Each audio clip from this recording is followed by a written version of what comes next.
من فترة كده كنت بزور حد من حبايبنا عامل قلب مفتوح عافانا الله وإياكم عشان ضيق في الشرايين، يعني عنده انسداد في الشرايين فبيغير الشريان. فقلت اما اروح ازوره فلقيته راح المستشفى تاني. راح المستشفى تاني ليه؟ قالوا عنده مشكلة في الرئة. فتصورت المشكلة وعرفت المشكلة، ولما رحت له تاني اتأكدت ان هي دي المشكلة. ايه المشكلة بقى؟ المشكلة ان بيحصل بوست سيرجيكال اتليكتسز، يعني جزء من الرئة نفسها بيتسد او بيقفل، ما بيخشوش هوا. هو الرئة بتتملي هوا، لا جزء منها بيتسد.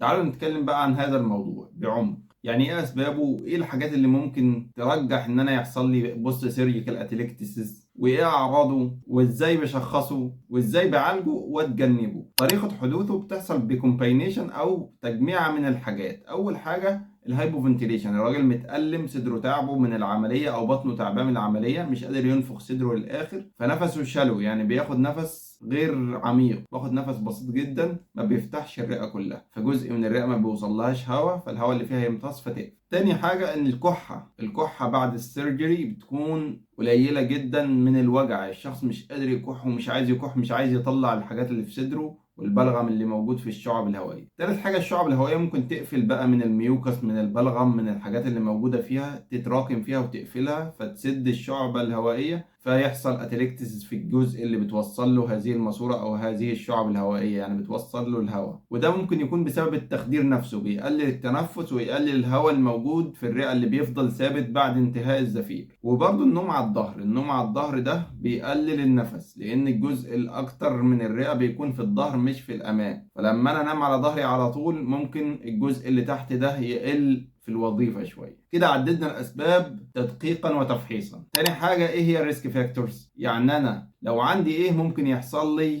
بوست سيرجيكال اتليكتسز. اول حاجه نوع العمليه نفسها، لو انا بعمل عمليه في الصدر هيبقى اكتر، ولو بعمل عمليه في البطن هيبقى فيه برضه ريسك للاتليكتسز. اي حد عنده سمنه ودخل عمليه الاحتماليه فيه بتزيد، والناس الكبيره في السن اللي ما بيقدرش يتنفس كويس وما يقدرش يفرد رئه كويسه بيحصل له هذه المشكله. الناس اللي عندها مشاكل في الرئه او بيدخنوا، الناس اللي بتخش عمليه طويله، بتخش في العمليه 10 ساعات 5 ساعات، كل ما العمليه تطول كل ما نسبه الاتليكتسز تزيد او انسداد الرئه يزيد. اعراض الموضوع ده نهجان وضيق النفس ونقص الاكسجين، يعني لو قاس بالبلس اللي هو بينحط في الصباع ده بنلاقي ان الاكسجين ناقص. بتتشخص بواسطه الاشعه، سواء كان سونار، اشعه عاديه، اشعه مقطعيه، اي اشعه بتبص عليها. برضه لو حطينا السماعه على صدره بنلاقي المكان ده مش داخل فيه هواء اصلا. وطبعا الهيستوري لازم نعرف ان هو كان عامل عمليه وبعدها بدا يتعب.